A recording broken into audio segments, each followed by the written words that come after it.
నమస్తే. ఇన్నాళ్ళు నన్ను సపోర్ట్ చేస్తూ, ఎంకరేజ్ చేస్తూ మీ ప్రేమని నాకు అందిస్తున్న ప్రతి ఒక్కరికి కృతజ్ఞతలు.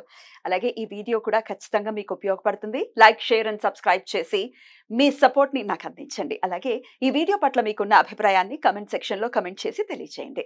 ఇప్పుడు వీడియోని చూద్దాం. నమస్తే. Welcome to our channel. నేను పద్మిని. ప్రస్తుతంతో పాటు ప్రముఖ ఆధ్యాత్మికవేత్త, ప్రముఖ న్యూమరాలజిస్ట్ లక్ష్మీ నరసింహస్వామి ఉపాసకురాలు శ్రీమతి స్రవంతి గారు ఉన్నారు. మాట్లాడదాం. నమస్తే అక్క. నమస్తే Padmini. How are you? Fine. అక్క, కొన్ని సిచ్యువేషన్స్ ని ఫేస్ చేయడం చాలా భయానకంగా అనిపిస్తుంది. అంటే ఏం చేయాలో తెలియట్లేదు, మా పరిస్థితి అగమ్య గోచరంగా ఉంది అని అనుకున్నప్పుడు ఎట్లా అక్క, ఎలా స్వామిని వేడుకోవాలి, ఎట్లా ఆ పరిస్థితి నుంచి బయటపడాలి? చాలా అంటే ఒక్కొక్కసారి మనకి పాల్పోదన్నమాట. ఆ పరిస్థితుల్లోంచి ఎలా బయటపడాలి అనేది అర్థం కాదు. ఎవరినైనా అడిగితే ఆ సలహా అనేది మనకి మనసుకి నచ్చదు.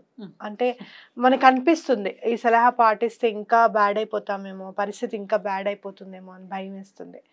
ఆ భగవంతుడి నుంచే మనకి ఒక డివైన్ హెల్ప్, ఆయనే సహాయం చెయ్యాలి అని గనక మనం కోరుకుంటే గనక ఆంజనేయ స్వామిది జయమంత్రం అని ఉంటుంది. అది చదువుకుంటే అద్భుతం. అది చదువుకుంటే చాలా మంచిది అనమాట.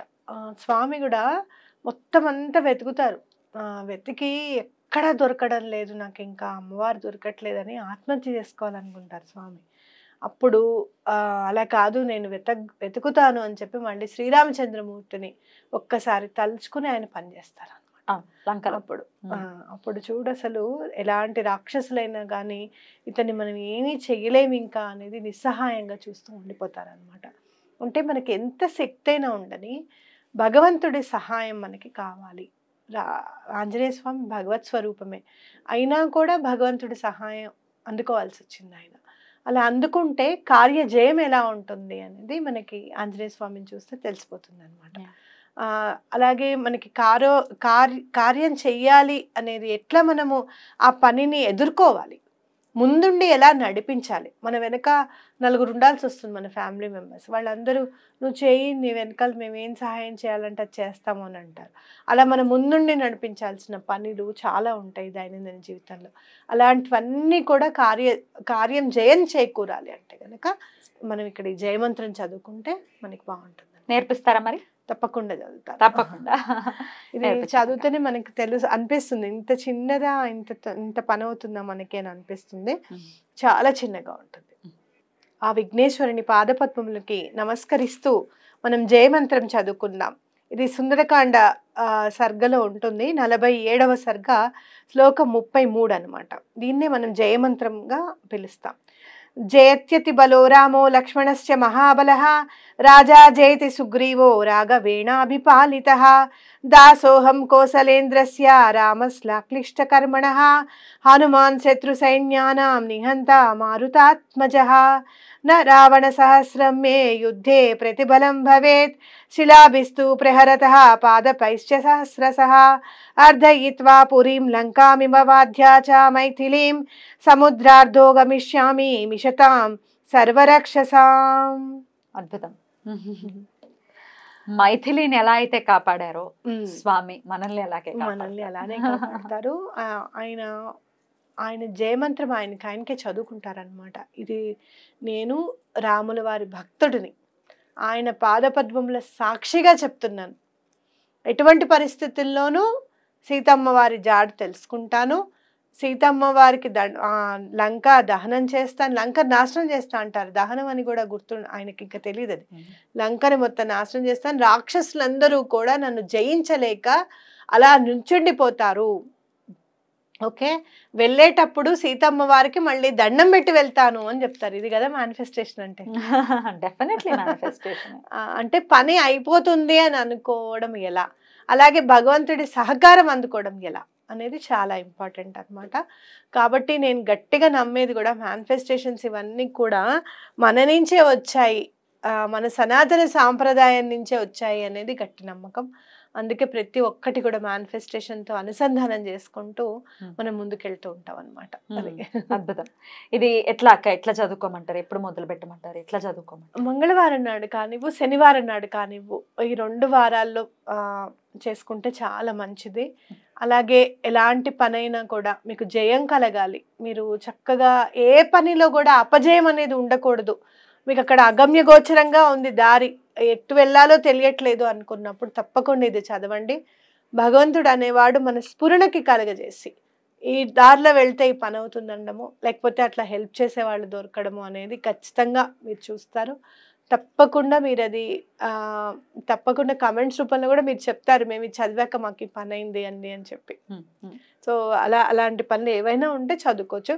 మంగళవారం శనివారం 2 రోజులే చదువుకోవాలా? రోజు చదువుకోవచ్చు. ఎన్ని రోజులు? 43 రోజులు. అంటే ఆ 43 రోజులు నిష్టగా లేవడం, చదువుకోవడం, అలాగే శ్రీరాముల వారి నామజపం చేయడం కూడా చాలా ఇంపార్టెంట్ ఇక్కడ.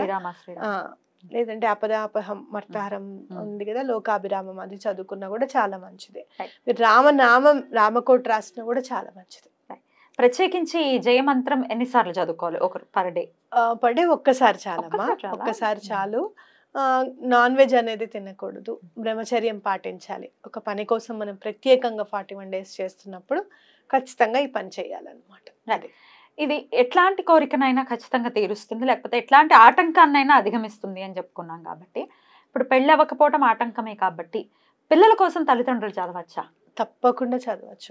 ఎందుకంటే పెళ్లి విషయంలో మాత్రం నేను ఒక్కటి చెప్తా, మిగతా ఏ విషయంలో అయినా ఎవరికి ఆకలిస్తే వాళ్ళు తినాలండి అని నేను చెప్పిన, పెళ్లి విషయంలో మాత్రం తల్లిదండ్రులు చదవచ్చు అని ఎందుకు చెప్తాను అని అంటే, ఇటు కన్యాదానం తీసుకోవాలి అన్న, లేదు అంటే కనుక మనం అల్లుడి కాళ్ళు కడగాలన్నా, ఇటు ఇరువైపుల తల్లిదండ్రులకు కూడా అర్హత అనేది ఉండాలి, అవునా కదా? ఆ టైంలో ఈ అర్హత ఉండాలి.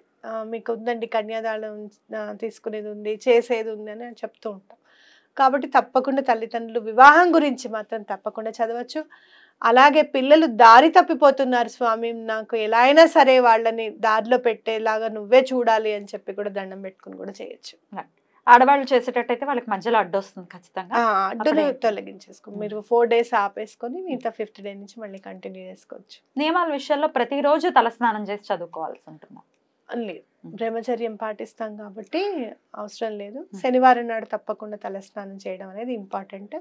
జనరల్గా మనం మంగళవారం నాడు చేయం కాబట్టి, మొదలు పెట్టే రోజు మంగళవారం అయితే తప్పించి మిగతా రోజు శనివారం తలస్నానం చేస్తే సరిపోతుంది. మధ్యలో ఎప్పుడన్నా మీకు గుడికి వెళ్ళాలనిపించింది అంటే మొదలు పెట్టే రోజు గుడికి వెళ్ళండి. అలాగే కంప్లీట్ అయిన రోజు కూడా స్వామికి ఏమైనా అప్పాలు కానీ గారెలు కానివ్వు ఇవి వేస్తే బాగుంటుంది అనమాట. మన పరమాచార్య గారిది కూడా చదివాను.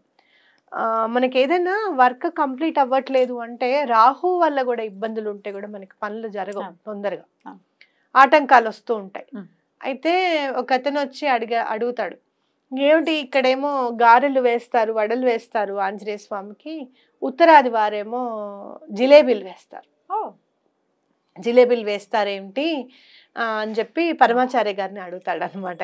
ఏంటి దీనికి అని అంటే, అప్పుడు ఎవరైనా గ్రహదోషాలు, రాహు గనక చాలా ఇబ్బంది పెడుతున్నాడు అనుకుంటే గనక, లేదు ఇట్లా మంచి అలవాట్లు అవ్వట్లేదు మా పిల్లల కంటే కూడా రాహు బాలేకనే అలా అవుతూ ఉంటాయి, మితిమీరిన కోపం, పనుల ఆటంకాలు, ఇవన్నీ రాహు వల్లే అవుతాయి. అయితే అలాంటివి ఏమన్నా ఉంటే గనక స్వామికి మినుములు అంటే రాహుకి ఇష్టం కాబట్టి ఆంజనేయ స్వామికి మినుములతో చేసింది ఏదైనా, ఎందుకనంటే సూర్యుడిని ఎప్పుడైతే ఆయన తినే పదార్థం, తీపి పదార్థం అనుకుని వెళ్తారో సూర్యుడి దగ్గరికి, రాహుతో గొడవ అవుతుంది అనమాట, యుద్ధం జరుగుతుంది. ఆంజనేయ స్వామి గెలుస్తారు, రాహుని గెలుస్తారు. అప్పుడు రాహు వరమిస్తారనమాట, నాకు మినుములు అంటే ఇష్టము, ఎవరైనా సరే నీకు మినుములతో చేసిన పదార్థం ఏదైనా గనక నీకు నైవేద్యంగా పెడితే గనక నా అనుగ్రహం ఉంటుంది వాళ్ళ పైన అని చెప్తారు. కాబట్టి మీరు ఆర్థిక ఇబ్బందులు ఏమన్నా ఉన్నా కూడా చేసుకోవచ్చు ఇది. అయితే అందుకని మినుము గారెలు ఇక్కడ వేస్తామన్నమాట. అయితే జిలేబీలు ఏంటంటే ఉత్తరాది వారు ఎక్కువగా తీపిని ఇష్టపడతారు, వాళ్ళు తీపి అంటే చాలా ఇష్టం వాళ్ళకి. మీరు ఎక్కడన్నా మీరు ఇది చూడండి, అటువైపు మీకు అటువైపు వెళ్తే కూడా ఎక్కువగా బ్రేక్ఫాస్ట్ లో స్వీట్ తింటూ ఉంటారు. అంటే ఎందుకు జిలేబీ వేస్తారంటే మినప్పిండితో జిలేబీ వేస్తారు కాబట్టి అక్కడ స్వామికి జిలేబీలతో దండేస్తారు అనమాట. కాబట్టి 2 మినుములతో చేసిన పదార్థమే కదా, కాబట్టి తప్పకుండా మీరు ఇది చేసి స్వామికి సమర్పించండి లాస్ట్ డే రోజు. తప్పకుండా మీ పనులు అయిపోతాయి. 41 రోజు లోపలే మీకు అనేది ఒక దిశానిర్దేశం అనేది ఏర్పడుతుంది అని చెప్పుకోవచ్చు. చెప్పుకోవచ్చు. జయ మంత్రం గురించి చెయ్యాలి, వినాలి వినాలి అని ఎప్పటి నుంచి ఎదురు చూస్తున్నాను నేను. అవునా? సుమారుగా 1.5 years నుంచి చూస్తున్నాను. ఆహా. ఇప్పటికి ఆ సమయం ఆసన్నమైంది అనమాట. చక్కగా అది చదివి కూడా వినిపించారు. మంగళవారమే. మనం మంగళవారమే. లాస్ట్ టైం కూడా ఆంజనేయ స్వామి గురించి చెప్పుకున్నప్పుడు నేను ఎలా అయినా సరే బడవాన్ల స్తోత్రం గురించి చెప్పాలి, మంగళవారం. చదువుకోవాలి ఇలా అన్నప్పుడు ఇక్కడే కూర్చొని చదువుకున్నాను. అవును. అలానే ఇవాళ మంగళవారం అనుకోకుండా స్వామి గురించి ఆంజనేయ స్వామి. చెప్పడం. ఆయన అనుగ్రహం ఇది ఖచ్చితంగా. జయ మంత్రం చేసేటటువంటి మెరాకిల్స్ ని సుందరకాండ విన్న వాళ్ళకి లేకపోతే పారాయణ చూసుకున్న వాళ్ళకి అర్థమవుతుంది. సో అద్భుతమైనటువంటి మంత్రం, ప్రతి ఒక్కరికి చక్కగా దీన్ని వినియోగించుకోవాలని మనస్ఫూర్తిగా కోరుకుంటూ థ్యాంక్ యూ అక్క, thank you so very much. నమస్తే. నమస్తే.